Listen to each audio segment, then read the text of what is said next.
Assalamualaikum warahmatullahi wabarakatuh. Saya Rizy Kurniadi, NIM P28220007. Pada kesempatan kali ini ingin memaparkan tentang senyawa terpenoid, salah satu dari hasil metabolit sekunder yang terdapat pada tumbuhan dalam memenuhi tugas mata kuliah kimia hayati yang diampu oleh Bapak Dr. Horizon MSI. Nah, langsung saja. Jadi sekilas tentang terpenoid ini, zaman dahulu itu disebut juga dengan isoprenoid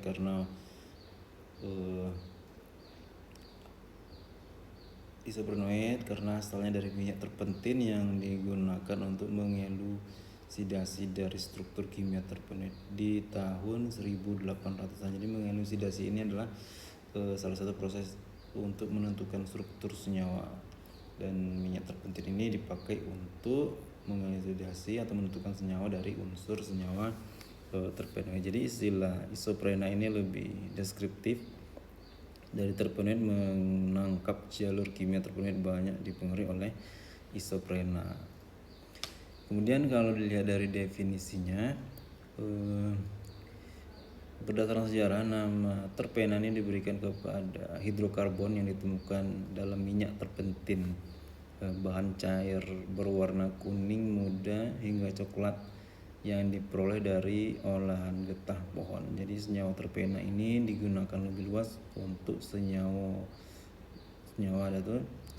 ini memiliki rumus C5H8 atau disebut dengan isoprena.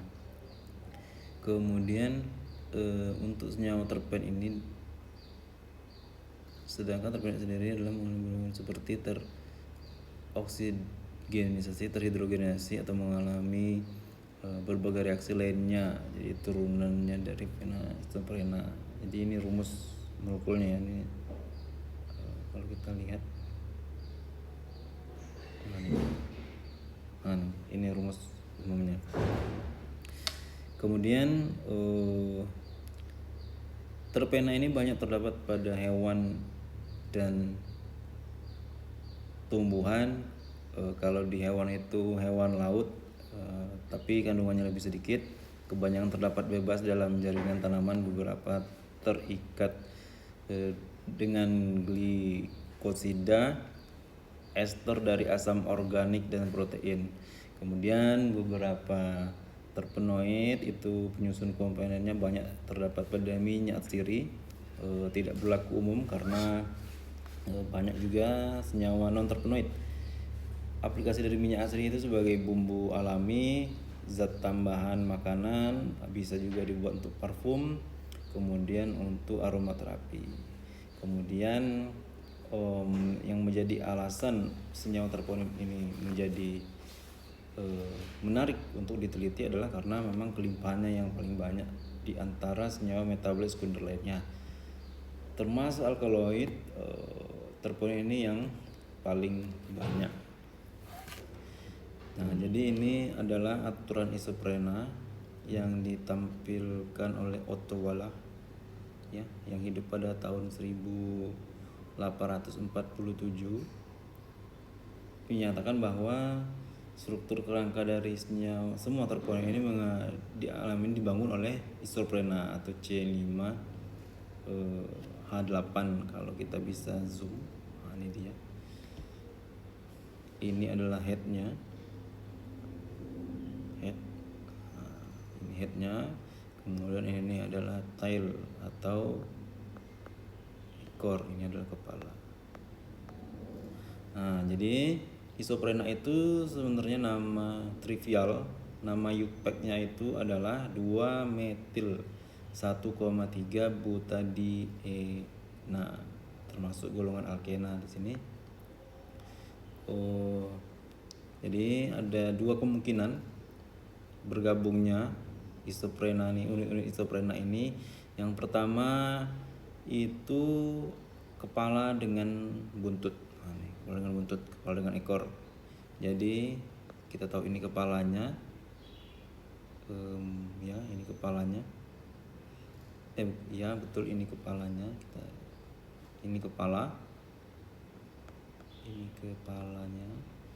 Kemudian ini adalah kalau kita bagi dua ini ya. Ini kepala, kemudian yang satu lagi adalah ini ekor. Jadi nampak nih, head to tail linkage. Jadi tersambung antara kepala dan ekor. Kemudian kemungkinan yang kedua adalah tail to tail. Kita bisa lihat ini kepala, ini ya, ini kepala, kemudian ini juga kepala. Kalau kita bagi dua nih, ini dia. Nah, yang nyambungnya adalah tail to tail ya, ekor ketemu ekor. Jadi itu cara isoprena itu dia bergabung. Kemudian ya, terus selanjutnya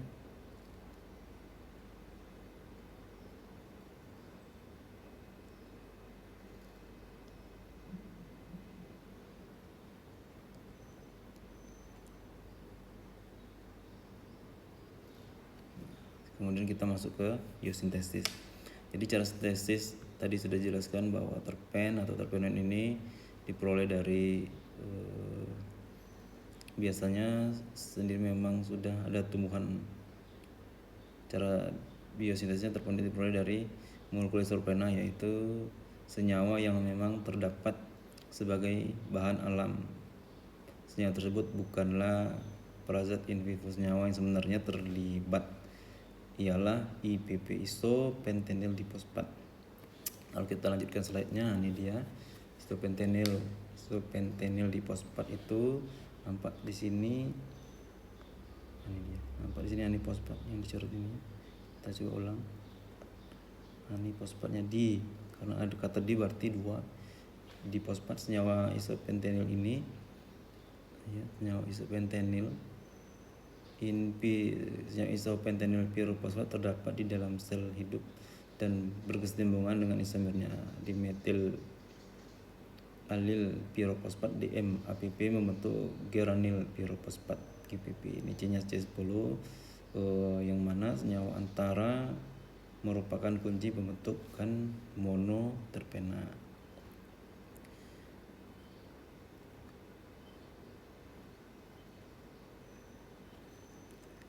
Oke, ini biosintesisnya diawali dengan penggabungan dua asetil-CoA.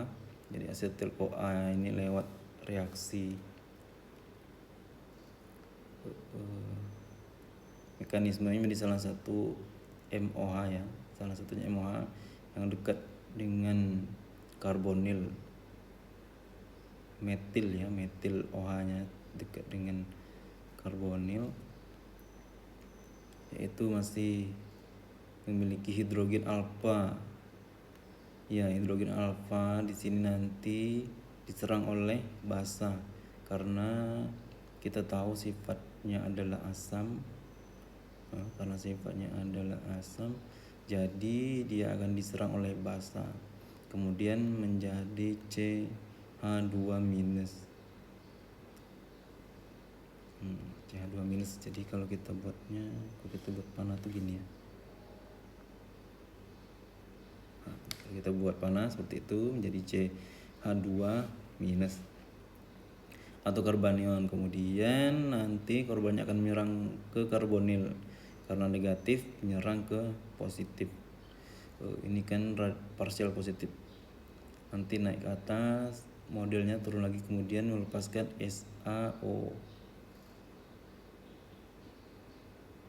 SOA6. Nanti bergabung seperti ini membentuk asetoasetil CoA. CoA kemudian asetoasetil CoA bergabung lagi dengan asetil CoA yang ketiganya dan mengalami kondensasi aldol. Kondensasi aldol mekanismenya sama seperti yang tadi, basa akan menyerang hidrogen alfa di sini sehingga nanti akan menjadi karbanion MAH. Kemudian karbanion akan menyerang karbonil, kemudian ini akan ke atas menjadi omin. Nanti akan terjadi protonisasi menjadi OH. Nah, nempel, terus berarti yang di sini nanti akan diganti oleh alkohol, akan menjadi asam karbohil sehingga terbentuklah HMG-CoA. Ya, ini HMG-CoA kalau disingkat yaitu beta hidroksi beta metil glutaril CoA. Glutaril CoA selanjutnya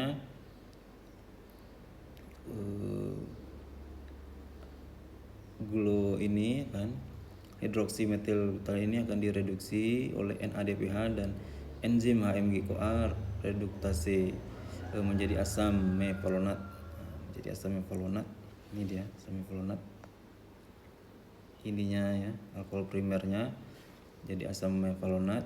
Kita perhatikan berubah relasi karbonilnya, berubah menjadi alkohol primer, kemudian terfosforilisasi ya dari asam evaluna, di mana alkohol primer akan mengalami disfosforilasi. Jadi yang nempel adalah 2 fosfat adenosin trifosfat, adenosin difosfat. Nah, fosfatnya itu ini nempel di sini sehingga menjadi asam 3-fosfo 5-pirofosfat mevalonat. Nempel itu menghasilkan 3 ya. Kemudian di sini nanti CO2-nya hilang menjadi ke sini sehingga akan menjadi rangkap lepas gugus fosfatnya dan hilang sehingga menjadi IPP isopentenil pirofosfat. Isopentenil pirofosfat. Nah, itu dia. Nah, tadi isopentenil pirofosfat seperti itu setelah terbentuk IPB. IPB-nya tadi yang sudah disinggung di awal bahwa isomer jadi IPB berubah menjadi IPP atau dimetil DPP ya, DPP, DMPP, dimetil alil pirofosfat. Betul prosesnya isomerasi dan ini tidak sederhana yang kita bayangkan ya, ternyata tidak serta-merta oke langsung pindah aja kata rangkapnya, tidak, tapi sebenarnya lewat proses protonisasi dan deprotonisasi yang melibatkan asam-asam amino, melibatkan enzim-enzim juga. Nah, di sini terbentuklah MAP. Nanti UP-nya akan bebas kalau FTP-nya lepas, nanti yang nantinya akan terbentuk karbokation. Itu telah terbentuk karbokation IPP akan menyerang lagi karbokation tersebut rangkap kayak elektron dan akan menyerang karbokation sehingga nanti dia akan bergabung dan menghasilkan seperti ini, akan terbentuk karbokation yang tersier basa menyerang hidrogen. Setelah karbokation tersier itu terjadi, perangkap kemudian membentuk ikatan rangkap yang disebut dengan GPP atau geranil pirofosfat. GPP inilah maksudnya nanti geranil pirofosfat ini ya, geranil pirofosfat. Geranil pirofosfat ini yang akan menjadi cikal bakal dari monoterpenoid.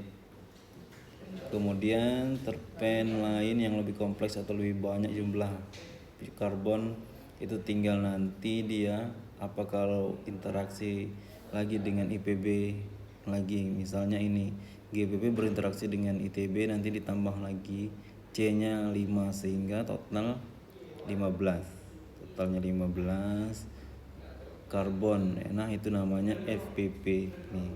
Ini 15C 15C FPP ya, farnesil pirofosfat. Nanti akan menjadi cikal bakal sesquiterpen. Kemudian farnesil pirofosfat mengalami dimerisasi, artinya bergabung dengan sesamanya begitu. Warna silver fosfat gabung 15 plus 15 nanti terbentuk C30 atau squalene. Squalene ini merupakan prekursor nantinya dari triterpenoid dan juga steroid seperti itu ya, prekursornya squalene ini dapat.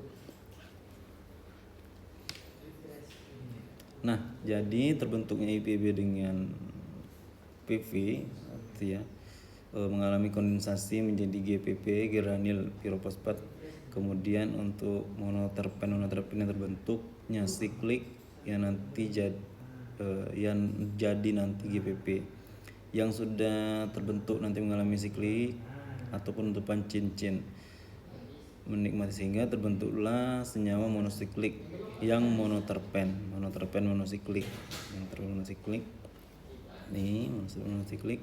Kemudian tadi sudah jelaskan GPP kalau ketemu lagi dengan ITB berarti nambah 5 karbon akan terbentuk FPP, farnesil pirofosfat. Farnesil pirofosfat ini adalah OH-nya nanti prekursor dari sesquiterpen. Contohnya ini asam absisat C-nya 15. Asam absisat ini terdapat di akar pohon ya, biasanya akar pohon akar pohon.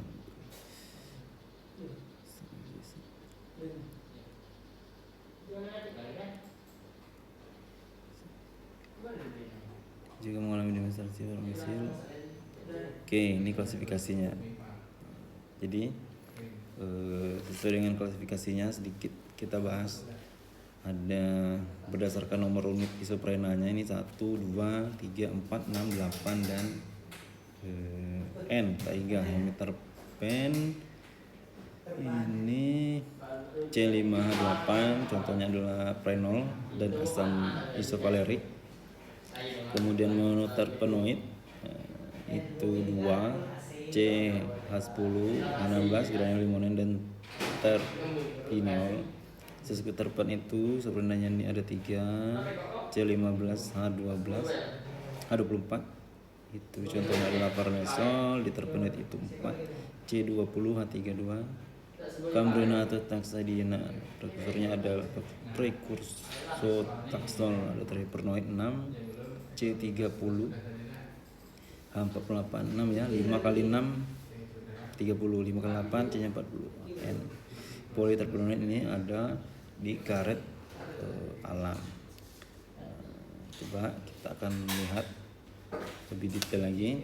Dari hemiterpenoid terdiri dari 1 unit isoprena C5H8. Jarang terdapat pada tumbuhan, walaupun jarang tapi tumbuhan-tumbuhan yang terdapat terpenoid isoprena ini sangat sekali bermanfaat. Contohnya adalah isoamil alkohol dari Metaaphentis dan Eucalyptus. Rasanya familiar sekali Eucalyptus.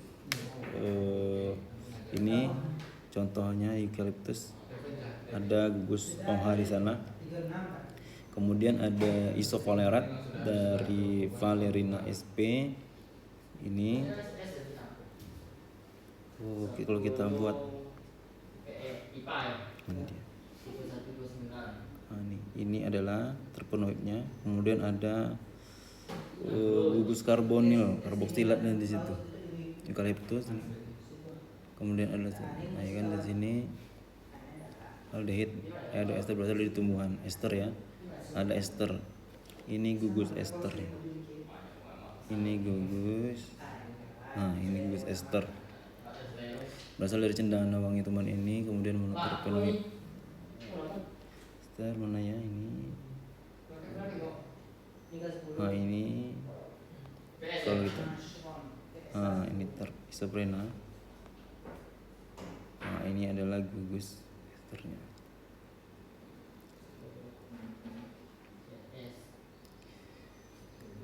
Kemudian monoterpenoid yang sudah disinggung berasal dari geranil pirofosfat atau GPP ini. C-nya ada 10, berarti dia ada 2 unit isoprena ya kan, berarti 2 ini salah satu komponen dari minyak atsiri, terdapat banyak di alam. Titik didihnya itu sekitar 140 sampai 180. Berdasarkan struktur kimianya dapat dibagi menjadi beberapa golongan. Yang pertama itu asiklik, monosiklik, bisiklik, trisiklik dan lakton. Nah, umumnya terpenoid ini tidak berwarna seperti digambarkan ini. Ini adalah salah satu contoh senyawa terpenoid, tidak mudah larut dalam air. Nah, tidak mudah larut dalam air. Kalau kita buat 1 2 3 4 gini ya. Nah, ini 1 2 3 4 5. Ini sangat susah sekali larut dalam air ya. Dan sangat susah sekali larut dalam air. Tapi memang sebagian besarnya tidak larut dalam air ya, karena memang sifatnya adalah non-polar. Dan cara mendapatnya itu biasanya pakai destilasi uap.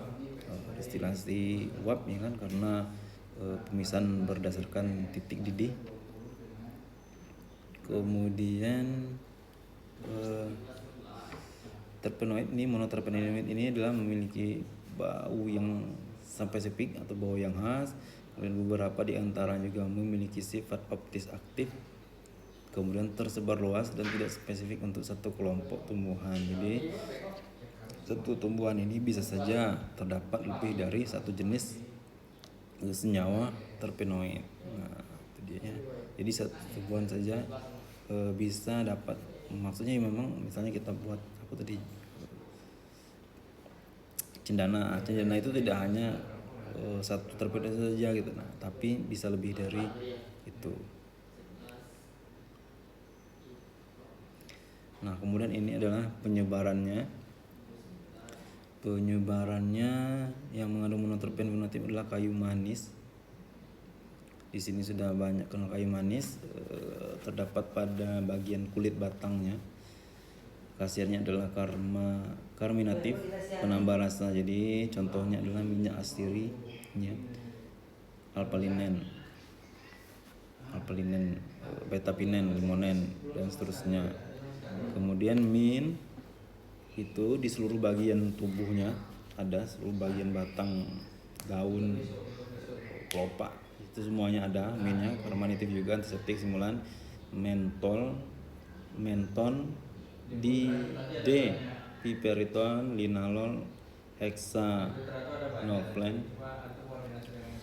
asetat, etilamil, karbinol, dan neomentol. Kemudian yang ketiga itu ada di Kamboja, bunga Kamboja. Di sini bagiannya tepat bunga Kamboja itu sebagai penurun panas, peluru kencing, diuretik, menghentikan batuk, antitusif, kemudian menghilangkan hawa panas.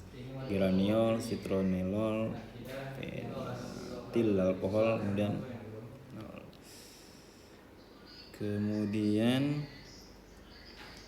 ada lagi nama tanamannya serai. Ini setiap rumah rasanya ada kalau serai. Minyak aslinya adalah geraniol monoterpenoid asiklik. Berarti dia asiklik di sini terbuka. Cengkih Eugenia caryophyta eugenol. Ini dia monosiklik. Mono ini satu lingkaran, jadi lingkarannya cuma satu. Kemudian camphor ini sebagai pewangi, biasanya pewangi ruangan, pewangi baju. Kemudian catnip, napa talakton, monoterpenoidnya lakton. Kemudian yang terakhir adalah sesquiterpen. Nah, sesquiterpen ini disintesis dari farmesil pirofosfat, berasal dari 3 unit isoprena. Kalau 3 unit berarti tinggal 3 dikali 15. Nah, C15 merupakan komponen minyak sirih. TDD-nya lebih besar dari 200 derajat Celcius, karena memang itu ya, semakin besar jumlah atom C maka semakin tinggi titik didihnya. Kemudian ditemukan secara luas pada tumbuhan dan jamur. Mungkin itu sedikit presentasi tentang senyawa terpenoid. Harapannya bisa diambil pelajarannya. Kalau memang sudah paham berarti sebagai pengulangan saja, mengingat saja. Mungkin itu.